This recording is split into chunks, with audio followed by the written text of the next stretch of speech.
नमस्कार विद्यार्थी मित्रांनो, एक्झाम स्टडी या आपल्या ऑनलाईन आणि ऑफलाईन प्लॅटफॉर्मवर तुमचं सर्वांचं खूप खूप स्वागत आहे। मित्रांनो, नुकतीच महाराष्ट्र लोकसेवा आयोगामार्फत गट क पदांसाठीची एक मोठी अशी जाहिरात या ठिकाणी प्रकाशित करण्यात आलेली आहे, ज्यामध्ये एकूण 900 पदं असणार आहेत। एकूण 5 वेगवेगळे पदं या ठिकाणी आहेत। यामध्ये आपला जो काही मुख्य भर असणार आहे तर तो इंडस्ट्रियल इन्स्पेक्टर या पदासाठी असणार आहे। पण साहजिकच पूर्व परीक्षा जी काही असणार आहे या पदांसाठी 5ही पदांसाठीची ही कॉमन असणार आहे। ठीक आहे, तर मित्रांनो, यापूर्वी या 5ही पदांसाठी कोणते विद्यार्थी त्या ठिकाणी एलिजिबल आहेत आणि कोणते विद्यार्थी त्या ठिकाणी एलिजिबल नाही आहेत या संदर्भात संपूर्ण असं विश्लेषण करणारा जो काही व्हिडिओ आहे तर तो ऑलरेडी एक्झाम स्टडी मार्फत यूट्यूबवर अपलोड केलेला आहे। या व्हिडिओमध्ये आपल्याला काय पाहायचंय तर या परीक्षेचं स्वरूप, विशेषतः पूर्व परीक्षेचं स्वरूप, पूर्व परीक्षा किती मार्कांसाठी असणार आहे, त्यासाठी किती वेळ या ठिकाणी अवेलेबल आहेत आणि त्यामध्ये जे काही प्रश्न आहेत त्या प्रश्नांचं स्वरूप आणि सिलेबस पाहिल्यानंतर साहजिकच मार्केटमध्ये कोणते असे संदर्भ ग्रंथ आहेत की जे सर्वोत्तम ठरतील या संदर्भात आपण एकंदर या व्हिडिओमध्ये चर्चा करणार आहोत। तर सर्वप्रथम मित्रांनो, ही जी काही महाराष्ट्र लोकसेवा आयोगामार्फत गट क पदांसाठीची संयुक्त पूर्व परीक्षा असणार आहे तर ही 100 गुणांसाठी असणार आहे। किती? 100 गुणांसाठी असणार आहे आणि प्रश्न देखील 100 असणार आहेत।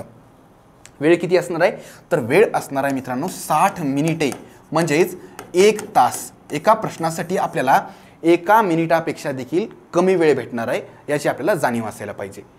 मुख्य परीक्षा जी काही असणार आहे मित्रांनो तर ही 200 गुणांसाठी असणार आहे। मुख्य परीक्षेचा सिलेबस ॲनालिसिस करणारा एक सेपरेट व्हिडिओ आपण लवकरच या ठिकाणी यूट्यूबवर अपलोड करणार आहे। या ठिकाणी मी इतकंच सांगणार आहे की ही जी काही मुख्य परीक्षा असणार आहे तर ही 200 गुणांची असणार आहे आणि 2 वेगवेगळे पेपर या ठिकाणी असणार आहेत। 2 वेगवेगळे पेपर जरी असले तरी त्यापैकी फक्त एकच पेपर म्हणजे पहिला जो काही पेपर आहे तर हा 5ही पदांसाठी कॉमन असणार आहे। म्हणजेच त्यामध्ये मग इंडस्ट्रियल इन्स्पेक्टर आहे, टॅक्स असिस्टंट आहे किंवा मग एक्साइज इन्स्पेक्टर आहे, तर हे जे काही पदं आहेत तर त्या सगळ्या पदांसाठी मुख्य परीक्षेचा पहिला पेपर हा समान असणार आहे आणि जो पेपर क्रमांक 2 असणार आहे हा मात्र त्या 5ही पदांसाठी वेगवेगळा असणार आहे। आता या ठिकाणी आपण सर्वप्रथम जी काही पूर्व परीक्षा आहे तर त्या पूर्व परीक्षेचं जे काही सिलेबस आहे तर त्या अनुषंगाने थोडीशी चर्चा करूया। मित्रांनो, पूर्व परीक्षेचा जो काही पेपर आहे तर हा सगळ्यांसाठी समान किंवा कॉमन असणार आहे। तर पूर्वी सांगितलं मी, दर्जा जो काही असणार आहे तर तो 12वीचा दर्जा असणार आहे।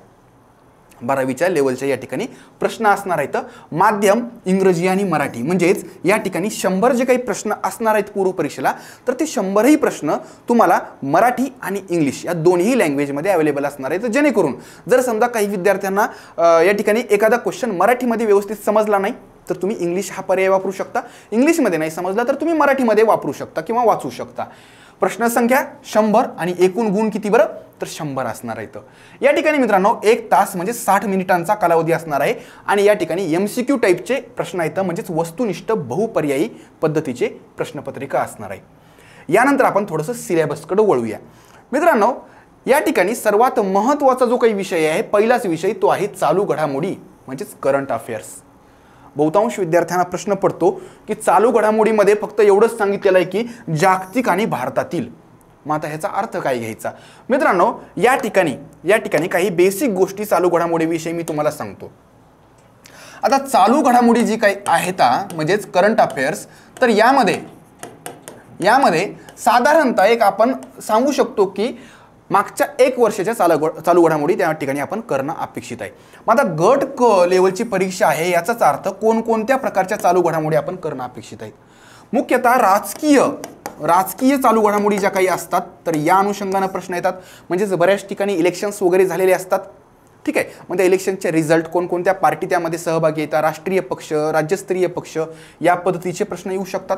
सांस्कृतिक ज्या काही घडामोडी असतात तर त्या अनुषंगाने आपल्याला त्या ठिकाणी त्या चालू घडामोडी करणं अपेक्षित आहे। मग यामध्ये मग साहित्य संमेलन, पुरस्कार वगैरे हे प्रश्न आपण त्या ठिकाणी करू शकतो। विज्ञान आणि तंत्रज्ञान, काय बरं, विज्ञान आणि तंत्रज्ञान याविषयीच्या चालू घडामोडी देखील आपल्याला करणं अपेक्षित आहे। मग यामध्ये काही नवीन जे काही शोध लागलेले आहेत, नोबेल पारितोषिक आहेत, ठीक आहे, किंवा मग भारतामध्ये विज्ञानविषयक ज्या काही संस्था आहेत त्यांचे सध्याचे काही नवीन शोध निबंध वगैरे जर असतील तर ह्या आपण या ठिकाणी करणं अपेक्षित आहे। आणि त्यानंतर सर्वात महत्त्वाचं जे काही निधन वार्ता वगैरे असतात किंवा ज्या नवीन नियुक्त्या असतात वेगवेगळ्या महत्त्वाच्या पदांवर, तर त्या देखील आपण करणं अपेक्षित आहे। साधारणतः मागच्या 1 वर्षामधल्या चालू घडामोडी आपल्याला विचारू शकतात, त्यापूर्वीच्याही आयोगाने यापूर्वी विचारलेले आहेत। म्हणजे असं काही आपल्याला नियम सांगता येणार नाहीये की मागच्या 1 वर्षातल्याच येतील। कधी कधी आयोगानं यापूर्वी अपवादात्मकरित्या 2-3 वर्षापूर्वीच्या देखील चालू घडामोडी विचारलेल्या आहेत। त्यामुळं आपल्याला त्या ठिकाणी सावध असणं अपेक्षित आहे। पण तरी देखील आपल्याला एक मित्रांनो मर्यादा असते, किती मागं जायचं, ठीक आहे। तर या ठिकाणी आपण 1 वर्षाच्या चालू घडामोडी या ठिकाणी पाहू शकतो। 2021 सालातलं जे काही वार्षिकी आहे, ठीक आहे, मग आता वार्षिकी बऱ्याच पब्लिकेशननी काढलेला आहे, मग त्यामध्ये मग सिम्प्लिफाईड आहे किंवा अभिनव प्रकाशनचा आहे, तर यापैकी कोणतीही वार्षिकी ज्यामध्ये संपूर्ण वर्षभराचा गोषवारा संक्षिप्त स्वरूपामध्ये दिलेला असतो तर तो तुम्ही संदर्भ ग्रंथ रेफरन्स म्हणून वापरू शकता। मासिक किंवा तिमाही देखील वापरू शकता, पण त्यामध्ये साहजिकच खूप सारा वेळ जाऊ शकतो, कारण 12 महिन्यांचे 12 मासिक जर घेतले तर तो कंटेंट खूप जास्त होऊ शकतो। त्या तुलनेमध्ये तुम्ही हे जर वार्षिकी घेतलं तर साधारणतः 200 ते 250 पेजमध्ये सफिशियंट तुम्ही माहिती त्या ठिकाणी मिळवू शकता। तर या ठिकाणी मित्रांनो भारतामधल्या आणि जागतिक अशा या ठिकाणी चालू घडामोडी त्यांनी सिलेबसमध्ये सांगितलेले आहेत। यानंतर आपल्याला काय पाहायचंय तर दुसरा विषय आहे नागरिकशास्त्र। मित्रांनो या ठिकाणी राज्यशास्त्र हा शब्द त्यांनी वापरलेला नाहीये, तर नागरिकशास्त्र हा शब्द या ठिकाणी त्यांनी वापरलेला आहे। मग नागरिकशास्त्रामध्ये काय काय बरं, तर भारताच्या घटनेचे प्राथमिक अभ्यास, जे काही आपली इंडियन कॉन्स्टिट्यूशन आहे तर त्याच्याविषयी प्राथमिक अभ्यास। मग घटना निर्मिती विषयक महत्त्वाच्या घडामोडी, घटना निर्मिती, आता घटना निर्मिती करण्यासाठी किती कालावधी लागला, वेगवेगळ्या समित्या ज्या काही होत्या तर त्या समित्यांचे अध्यक्ष कोण होते, सदस्य कोण होते, ठीक आहे, किंवा मग आपली घटना कधी लागू झाली, कधी स्वीकारण्यात आली, या संदर्भात बेसिक प्रश्न या ठिकाणी विचारले जाऊ शकतात। त्यानंतर दुसरं काय तर घटनेमधले महत्त्वाचे कलम, महत्त्वाचे कलमामध्ये मग काय येणार बरं, तर या ठिकाणी मग नागरिकता विषयक कलम, ठीक आहे, नागरिकता विषयक कलम येऊ शकतात, किंवा मग मूलभूत हक्क येतं, मार्गदर्शक तत्वे येतं, मूलभूत कर्तव्य येतं। त्यानंतर केंद्र सरकार विषयक या ठिकाणी प्रश्न येऊ शकतात, विशेषतः या ठिकाणी राष्ट्रपती आहे, पंतप्रधान आहे, मंत्रिमंडळ आहे, याविषयी प्रश्न येऊ शकतात। आणि त्यासोबतच राज्यस्तरावर जे काही या ठिकाणी राज्यपाल आहे, मुख्यमंत्री आहे आणि राज्य मंत्रिमंडळ आहे, याविषयी देखील प्रश्न येऊ शकतात। त्यानंतर मित्रांनो नागरिकशास्त्रामध्ये त्यांनी दुसरा घटक सांगितलेला आहे राज्याचं व्यवस्थापन किंवा प्रशासन, ठीक आहे, म्हणजेच या ठिकाणी कशा पद्धतीनं या ठिकाणी केंद्र सरकारचं आणि राज्य सरकारचं प्रशासन चालतं किंवा स्थानिक स्वराज्य संस्थांच्या स्तरावर देखील कशा पद्धतीनं प्रशासन चालतं हे देखील या ठिकाणी आपल्या अभ्यासक्रमाचा भाग होऊ शकतो। त्यानंतर ग्राम व्यवस्थापन, आता ग्राम व्यवस्थापन यामध्ये आपण खरं तर स्थानिक स्वराज्य संस्था, त्यातही पुन्हा ग्रामीण स्थानिक स्वराज्य संस्थांचा अभ्यास करणं आवश्यक आहे। मग यासाठी संदर्भ ग्रंथ किंवा रेफरन्स बुक आपण कोणता वापरू शकतो, तर या ठिकाणी मित्रांनो रंजन कोळंबे सरांचं एक पुस्तक आहे भगीरथ प्रकाशनचं, तर भारतीय राज्यघटना नावाचं पुस्तक, तर ते तुम्ही वापरू शकता। किंवा मग या ठिकाणी ज्ञानदीप प्रकाशनचं देखील पुस्तक आहे विवेक पाटील सरांचं, तर ते देखील तुम्ही वापरू शकता, ठीक आहे। त्यानंतर मित्रांनो पुढचा जो काही सब्जेक्ट आहे तर तो आहे इतिहास। आता इतिहासामध्ये देखील त्यांनी काही सब पॉईंट्स दिलेले नाहीत, फक्त एवढंच सांगितलेलं आहे की आधुनिक भारताचा विशेषतः महाराष्ट्राचा इतिहास। मग आधुनिक भारताचा इतिहास म्हटल्यानंतर काय काय करणं अपेक्षित आहे, तर साधारणतः 1857चा उठाव आणि त्याच्यानंतरच्या घटना, मग त्याच्यानंतरच्या घटनांमध्ये काय बरं, तर राष्ट्रीय काँग्रेसची स्थापना आहे, त्यानंतर गांधीयुग आहे, लोकमान्य टिळकांचं जीवनचरित्र आहे, त्यानंतर वेगवेगळे जे काही क्रांतिकारक आहेत त्यांचा अभ्यास करणं अपेक्षित आहे। आणि त्यासोबतच ह्यांनी इथं पुन्हा एकदा एक महत्त्वाचा शब्द वापरलेला आहे, तो म्हणजे महाराष्ट्राचा इतिहास करणं अपेक्षित आहे। मग साहजिकच आधुनिक महाराष्ट्राच्या इतिहासामध्ये मग काय तर शेतकऱ्यांचं बंड जे काही आहे, त्याच्यानंतर मग वेगवेगळे जे काही महाराष्ट्रामध्ये समाजसुधारक आणि क्रांतिकारक आहेत त्यांच्यावर प्रश्न येऊ शकतात। वेगवेगळे जे काही समाज स्थापन झालेले आहेत, आर्य समाज, सत्यशोधक समाज, याविषयी त्या ठिकाणी प्रश्न येऊ शकतात। तर हे सगळं आपण करणं अपेक्षित आहे। मग यासाठी पुस्तक कोणतं चांगलं, तर माझ्या मते यासाठी मित्रांनो समाधान महाजन सरांचं एक पुस्तक आहे इतिहासाचं, जे युनिक प्रकाशनामार्फत त्या ठिकाणी प्रकाशित केलं जातं, तर अतिशय सुंदर पुस्तक आहे। खरं तर यामध्ये त्यांनी आधुनिक महाराष्ट्र दिलेला आहे, आधुनिक भारतही दिलेला आहे आणि इतर बरीचशी माहिती आहे, पण आपण फक्त त्या ठिकाणी सिलेबस पॉईंट ऑफ व्ह्यू आपल्याला कोणता सिलेबस आहे तर त्या अनुषंगाने ते पुस्तक वाचणं अपेक्षित आहे. त्यानंतर मित्रांनो पुढचा सब्जेक्ट आहे भूगोल, जिओग्राफी. तर या ठिकाणी त्यांनी पुन्हा एकदा दिलेलं आहे की महाराष्ट्राच्या भूगोलाच्या विशेषतः अभ्यासासह, म्हणजेच या ठिकाणी आपल्याला काय करायचंय तर भारताचा आणि जगाचा भूगोल देखील अपेक्षित आहे. त्या ठिकाणी भारताचा आणि जगाचा भूगोल त्याला काय म्हणता येईल एक उथळपणे आपण अभ्यासणं अपेक्षित आहे, पण इथं महाराष्ट्राचा भूगोल मात्र त्यांनी डिटेलमध्ये अभ्यासलेला त्या ठिकाणी अपेक्षित केलेला आहे. त्यानंतर मित्रांनो ह्याच्यामध्ये आपल्याला काय करायचं तर पृथ्वी म्हटल्यानंतर साहजिकच सूर्यमाला आणि पृथ्वी हे आपल्याला अभ्यासणं अपेक्षित आहे. मग यामध्ये मग पृथ्वीचा त्या ठिकाणी आकार आहे, पृथ्वीवर किती % पाणी आहे, किती % जमीन आहे, खंड, ह्या सगळ्या गोष्टी आपण अभ्यासणं अपेक्षित आहे. जगातले वेगवेगळे विभाग, हवामान, ठीक आहे, क्लायमेट, मग क्लायमेट आणि वेदर ह्याच्यामध्ये काय फरक आहे हे आपण इथं शिकणं अपेक्षित आहे. त्यानंतर अक्षांश रेखांश, ज्याला लॅटिट्यूड आणि लॉन्जिट्यूड म्हणतात, तर हे जगामध्ये मग किती लॅटिट्यूड आहेत, किती लॉन्जिट्यूड आहेत, त्यांचे वैशिष्ट्य काय आहेत, कशा पद्धतीनं त्या काल्पनिक रेषा आखलेल्या आहेत आणि भारताचं स्थान आणि विस्तार त्या दृष्टीने आपण अभ्यासणं अपेक्षित आहे. पुढचा आहे महाराष्ट्राच्या जिओग्राफीच्या संदर्भात, तर महाराष्ट्रातील जमिनीचे प्रकार. मग यामध्ये मित्रांनो सॉईल जो काही आहे तर जमिनीचे जे काही मृदा आहे तर मृदेचा अभ्यास करणं अपेक्षित आहे. मृदेचे वेगवेगळे थर, वेगवेगळ्या प्रकारच्या भारतातल्या आणि महाराष्ट्रातल्या मृदा, आणि इथं स्पष्ट सांगितलेलं आहे की महाराष्ट्रातले जमिनीचे प्रकार या ठिकाणी आपल्याला येऊ शकतात. पुढे आहे पर्जन्यमान, ठीक आहे, रेनफॉल. मग रेनफॉलचे वेगवेगळे प्रकार कोणकोणते आहेत, ठीक आहे, मग त्याच्यामध्ये कोणकोणते प्रकार आहेत बरं, तर प्रतिरोध पर्जन्य आहे किंवा मग आवर्त पर्जन्य आहे. तर हे वेगवेगळे जे काही प्रकार आहेत विशेषतः त्यातही पुन्हा मग महाराष्ट्रामध्ये कोणत्या भागामध्ये कोणत्या प्रकारचं पर्जन्य पडतं हे देखील आपण करणं अपेक्षित आहे. महाराष्ट्रातले प्रमुख पिके, ठीक आहे, मग रब्बी, खरीप हंगाम, कोणती पिकं कोणत्या हंगामामध्ये येतात, कोणत्या पिकांना किती प्रमाणामध्ये त्या ठिकाणी पर्जन्याची आवश्यकता आहे, तापमान कोणत्या पद्धतीचं लागतं, तर हे आपण इथं करणं अपेक्षित आहे. शहरे, महाराष्ट्रातले महत्त्वाचे शहरे, नद्यांच्या बाजूला असणारे शहरे, इथं नद्या देखील दिलेल्या आहेत बघा, ठीक आहे, हे खरं तर फिजिकल जिओग्राफी अंतर्गत येतं. मग कोणत्या नद्यांचा उगम कुठं होतो, त्यांची लांबी, कोणकोणत्या प्रदेशामधून त्या वाहतात, कोणत्या जिल्ह्यांमधून कोणत्या राज्यांमधून वाहतात, या नद्यांच्या काठावर कोणते शहर आहेत, त्या नद्यांवर कोणकोणते धरण आहेत, तर ह्या सगळ्या गोष्टी फॅक्च्युअल असो किंवा कन्सेप्च्युअल असो तर ह्या करणं आपण अपेक्षित आहे. पुढचं आहे उद्योगधंदे, जे काही मग प्राथमिक उद्योग आहेत किंवा मग एखाद्या भागामध्ये वैशिष्ट्यपूर्ण काही उद्योग असतात. उदाहरणार्थ खाण उद्योग एखाद्या भागामध्ये खूपच जास्त असतो, विदर्भामध्ये, ठीक आहे, कोकणामध्ये, मराठवाड्यामध्ये उद्योगांची संख्या कशी आहे बरं तर कमी आहे. तर ह्या उद्योगांविषयी सगळी माहिती आपण घेणं अपेक्षित आहे. त्यासोबतच सर्वात महत्त्वाचं इथं इत्यादी हा शब्द वापरलेला आहे. याचाच अर्थ त्यांनी सगळं ओपन ठेवलेला आहे, म्हणजे पुढे काहीही, हे एवढं सोडून जर काहीही विचारलं तर ते इत्यादीमध्ये येणार आहे, ठीक आहे. त्यामुळे आपल्याला भूगोलाचा एक परिपूर्ण असा अभ्यास करणं अपेक्षित आहे. महाराष्ट्राच्या भूगोलाचा तर डिटेलमध्ये करावंच लागणार आहे, तर त्यासोबतच आपण एक उथळपणे भारताचा आणि जगाचा भूगोल देखील अभ्यासणं अपेक्षित आहे. त्यानंतरचा जो विषय आहे मित्रांनो तर तो आहे अर्थव्यवस्था, इकॉनॉमी, इंडियन इकॉनॉमी. तर इंडियन इकॉनॉमी अंतर्गत आपल्याला काय काय शिकायचं तर राष्ट्रीय उत्पन्न हा काय प्रकार असतो, मग याच्यामध्ये मग GDP काय असतो, GNP काय असतो, NDP काय असतो, NNP काय असतो, तर ह्या सगळ्या ज्या काही कन्सेप्च्युअल गोष्टी आहेत तर त्या आपण शिकणं अपेक्षित आहे. याच्यावर खरं तर थोडेसे किचकट असे प्रश्न कधी कधी येतात, पण साहजिकच तुमच्या संकल्पना जर त्या ठिकाणी क्लिअर असतील तर बिलकुल तुम्हाला अवघड जाणार नाही याची मी तुम्हाला खात्री देतो. त्यानंतर मित्रांनो शेती, ठीक आहे, सगळ्यात महत्त्वाचं शेती या घटक खरं तर इथं भूगोलाअंतर्गत देखील आपल्याला महाराष्ट्रातील जमिनीचे प्रकार वगैरे जे काही दिलेलं आहे तिथं आपल्याला शेतीचा अभ्यास करावाच लागणार आहे. मग शेतीमध्येही पुन्हा मग पीक पद्धती वगैरे किंवा मग शेतीचं अर्थव्यवस्थेमधलं जे काही योगदान आहे भारतीय अर्थव्यवस्थेमधलं किंवा राज्याच्या अर्थव्यवस्थेमधलं तर हे आपल्याला या ठिकाणी अभ्यासणं अपेक्षित आहे. म्हणजे इथं या ठिकाणी शेती ही अर्थशास्त्राच्या दृष्टिकोनातून आपल्याला शिकायची आहे. मग कोणत्या अन्नधान्यांचं किती प्रमाणामध्ये उत्पादन होतंय, त्यांची काही निर्यात आयात करावी लागते का, रिसेंट ट्रेंड्स जे काही आहेत तर अन्नधान्यामधले तर ते आपल्याला शिकणं अपेक्षित आहे.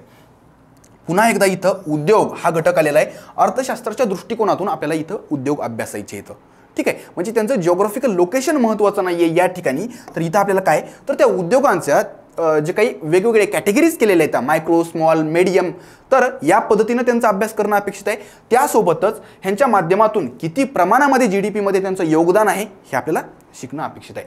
पुन्हा आहे परकीय व्यापार, म्हणजेच काय तर फॉरेन ट्रेड, ठीक आहे. मग ह्याच्यामध्ये परकीय व्यापार जो काही आहे तर मागच्या काही दिवसांमध्ये, मागच्या काही वर्षांमध्ये भारताचा कोणत्या देशांसोबत किती प्रमाणामध्ये या ठिकाणी व्यापार झालेला आहे त्याची रँकिंग करणं अपेक्षित आहे.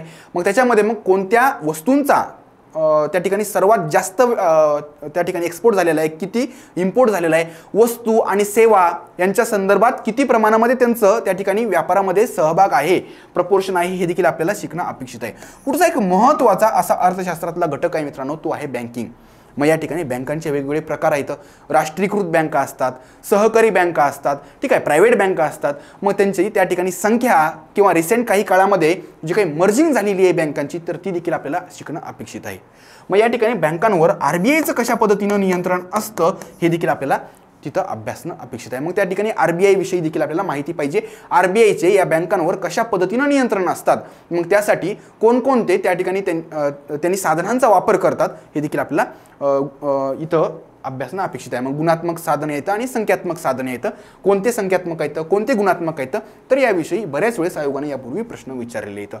पुढचं आहे लोकसंख्या, दारिद्र्य आणि बेरोजगारी. अतिशय महत्त्वाचे आणि इकॉनॉमिक्सच्या दृष्टीने देखील हे खरं तर ह्याच्यावर खूप सारे प्रश्न यापूर्वी देखील आलेले आहेत. भारताची आत्तापर्यंतचा जो काही लोकसंख्येचा ट्रेंड आहे तर त्यानुसार किती कालावधीमध्ये कोणत्या गटांमध्ये आपण त्याला विभाजित केलेलं आहे, मग महाविभाजक वर्ष कोणतं आहे लोकसंख्येच्या दृष्टिकोनातून, सध्याचा जो काही ट्रेंड आहे मग त्यामध्ये मग भारताची लोकसंख्या जी काही आहे तर कोणत्या राज्याचं किती प्रमाण आहे लोकसंख्येमध्ये, तर हे शिकणं आपल्याला अपेक्षित आहे. ठीक आहे. या लोकसंख्ये अंतर्गतच खरंच मग स्त्री पुरुष प्रमाण, बाललिंग गुणोत्तर या गोष्टी देखील आपण शिकणं अपेक्षित आहे. त्यानंतर मित्रांनो दारिद्र्य, अतिशय महत्त्वाची गोष्ट. दारिद्र्याविषयी ज्या काही आत्तापर्यंत नियोजन आयोगामार्फत ज्या काही आत्तापर्यंत वेगवेगळे आयोग किंवा गट किंवा त्या ठिकाणी समित्या स्थापन केलेल्या आहेत किंवा भारत सरकारमार्फत ज्या काही वेगवेगळ्या समित्या स्थापन केलेल्या आहेत तर त्या शिकणं आपण अपेक्षित आहे. मग दारिद्र्याच्या कोणत्या समितीनं, कोणत्या आयोगानं किंवा कोणत्या गटानं दारिद्र्यासाठी जी काही मूलभूत रेषा आहे, किमान दारिद्र्य रेषा, तर ते किती ठरवलेली आहे, त्यासाठी त्यांनी कोणकोणत्या गोष्टींचा त्या ठिकाणी सहभाग किंवा अंतर्भाव केलेला आहे. म्हणजेच काही जणांनी आरोग्याचा, काही ठिकाणी त्या ठिकाणी शिक्षण किंवा मग मूलभूत ज्या काही गरजा येतात तर त्या कोणकोणत्या गरजांचा त्या ठिकाणी ह्या दारिद्र्य रेषा ठरवण्यासाठी त्यांच्या व्याख्येमध्ये त्यांनी समावेश केलेला आहे, हे आपण शिकणं अपेक्षित आहे. त्यानंतर मित्रांनो पुढचं आहे बेरोजगारी.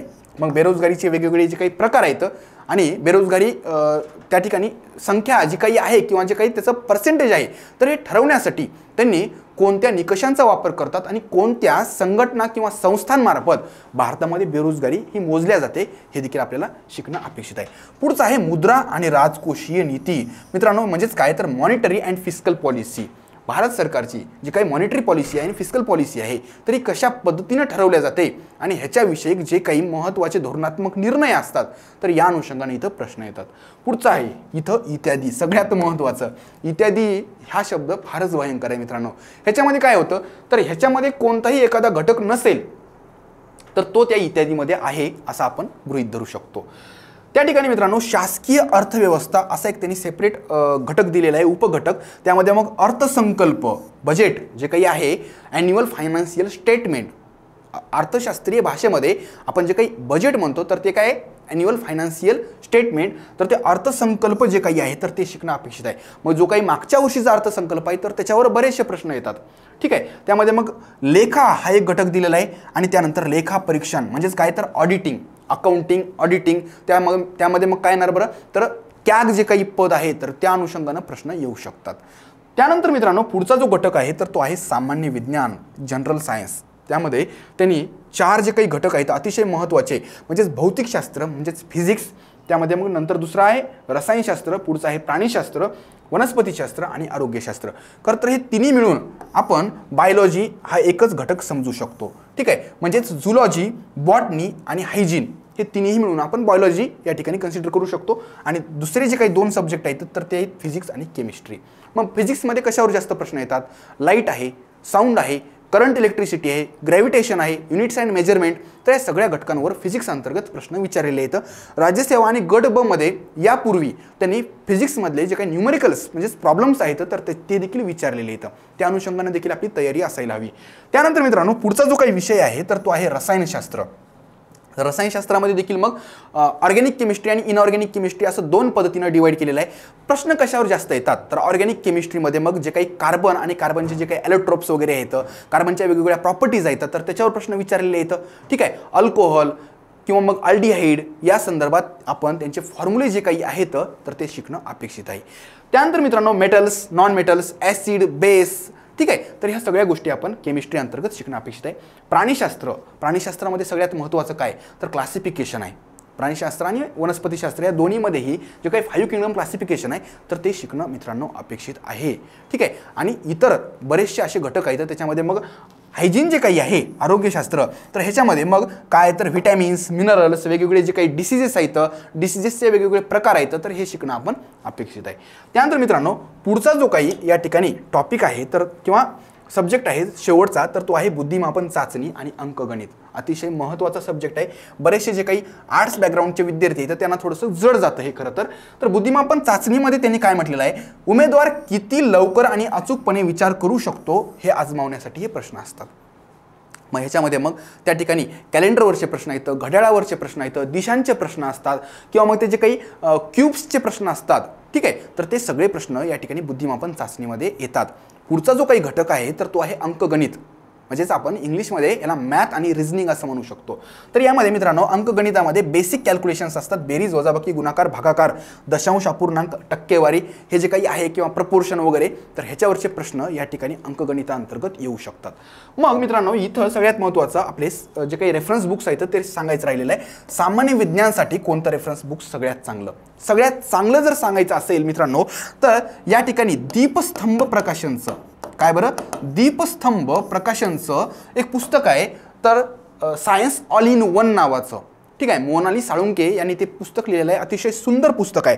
पण जर समजा तुमच्यापैकी काही जणांना वाटत असेल की हे पुस्तक थोडंसं जास्त व्हायलंय तर त्या ठिकाणी तुम्ही अनिल कोलते सरांचं पुस्तक देखील वापरू शकता. ठीक आहे, अनिल कोलते सरांचं पुस्तक वापरू शकता किंवा जर तुम्हाला डिटेलमध्ये करायचं असेल तर मोनाली साळुंके मॅडमचं पुस्तक आहे जे दीपस्तंभ प्रकाशन मार्फत प्रकाशित केलेलं आहे तर ते देखील तुम्ही वापरू शकता. बुद्धिमापन चाचणी आणि अंकगणितासाठी तुम्ही अभिनव प्रकाशनचं पुस्तक वापरू शकता किंवा मग इतर जर वापरायचं असेल तर संदीप आरगडे सरांचं पुस्तक आहे किंवा मग ढवळे सरांचं पुस्तक आहे. कोणतंही पुस्तक वापरलं काही हरकत नाही. आयोगाचे जे काही प्रिव्हियस इयर क्वेश्चन्स आहेत तर ते सोडवणं जास्त अपेक्षित आहे. ठीक आहे, या म्हणजे बुद्धिमापन चाचणी आणि अंकगणिताच्या बाबत सर्वात महत्त्वाचं आयोगाचे जे काही PYQs आहेत तर ते जर तुम्ही व्यवस्थित सोडवले आणि त्या संदर्भात इतर जे काही सिमिलर टाईपचे जे काही क्वेश्चन्स आहेत ते जर सोडवले तर निश्चितच खूप जास्त तुम्हाला फायदा होईल. तर मित्रांनो एकंदर जे काही आपला जो काही सिलेबस आहे पूर्व परीक्षेचा, ही पूर्व परीक्षा जी काही आहे तर ही 5ही पदांसाठी समान असणार आहे. तर ह्या पूर्व परीक्षेचा सिलेबस आणि सिलेबस जो काही कव्हर करणारे अतिशय सर्वोत्तम असे मार्केटमधले संदर्भ ग्रंथ आहेत तर याविषयी आपण थोडक्यामध्ये माहिती बघितलेली आहे. आता यानंतर मित्रांनो सर्वात महत्त्वाचं, काही विद्यार्थी असे असू शकतात की त्यांना सेल्फ स्टडी चालणार नाही. ठीक आहे, म्हणजे हे पुस्तकं सांगितले, सिलेबस सांगितला, एवढं करून देखील काही जणांना थोडीशी अडचण असू शकते. तर त्या विद्यार्थ्यांसाठी मित्रांनो एक्झाम स्टडी मार्फत आपण अतिशय कमी किमतीमध्ये एक ऑनलाईन बॅच चालू केलेली आहे. बॅच कशी असणार आहे तर रेकॉर्डेड प्लस लाईव्ह स्वरूपाची असणार आहे. म्हणजेच लेक्चर्स हे रेकॉर्डेड असणार आहेत आणि त्यासोबतच आपण तुमच्या शंका, अडचणी ह्या सगळ्यांच्या निरसनासाठी लाईव्ह देखील निश्चितच येत राहणार आहोत. जे काही फॅकल्टीज असणार आहेत अतिशय एक्सपर्ट अशा फॅकल्टीज आहेत. ठीक आहे, एक्सपर्ट आहेत आणि एक्सपिरियन्स्ड देखील फॅकल्टीज आहेत. मित्रांनो या ठिकाणी आपण हा जो काही कोर्स आहे तर तो परचेस कसा करायचा हा सर्वात महत्त्वाचा प्रश्न असू शकतो तुमचा. तर मित्रांनो प्ले स्टोअरवर आपलं एक्झाम स्टडी नावाचं ॲप्लिकेशन आहे. एक्झाम स्टडी हे ॲप्लिकेशन आहे. ते ॲप्लिकेशन तुम्ही सर्वप्रथम त्या ठिकाणी डाउनलोड करणं अपेक्षित आहे. त्याच्या स्टोअर सेक्शनमध्ये तुम्ही जेव्हा जाल तेव्हा तुम्हाला इंडस्ट्रियल इन्स्पेक्टर या पदासाठी कोर्स लॉन्च केलेला दिसेल. त्या ठिकाणी ग्रुप C असं देण्याच्या ऐवजी आपण इंडस्ट्रियल इन्स्पेक्टर हा शब्द वापरलेला आहे. ठीक आहे, इंडस्ट्रियल इन्स्पेक्टर. त्याचं कारण आहे मित्रांनो, आपण मुख्यतः जे काही सायन्सचे विद्यार्थी आहेत त्यांच्यावर फोकस केलेला आहे. त्या अनुषंगानं खरं तर टॅक्स असिस्टंट असो किंवा मग एक्साइज सब इन्स्पेक्टर किंवा क्लर्क, टायपिस्ट ह्याही पदांसाठी हीच पूर्वपरीक्षा असणार आहे, ते विद्यार्थी देखील हा कोर्स निश्चितच खरेदी करू शकतात, वेगळं काहीही नाही आहे. आणि हे इंडस्ट्रियल इन्स्पेक्टर जो काही कोर्स आहे, तर मित्रांनो पहिल्या 200 विद्यार्थ्यांसाठी आपण अतिशय माफक अशी या ठिकाणी फी ठेवलेली आहे. फी किती आहे?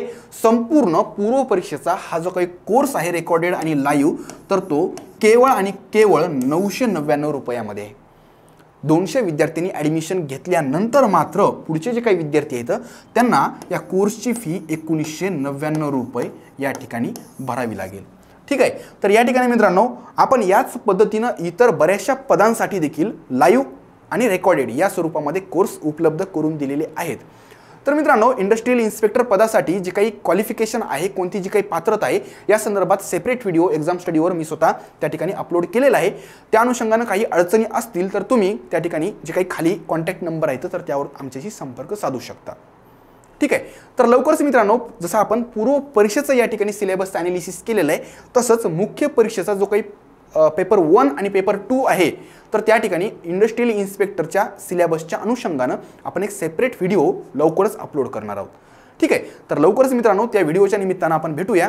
तोपर्यंत धन्यवाद.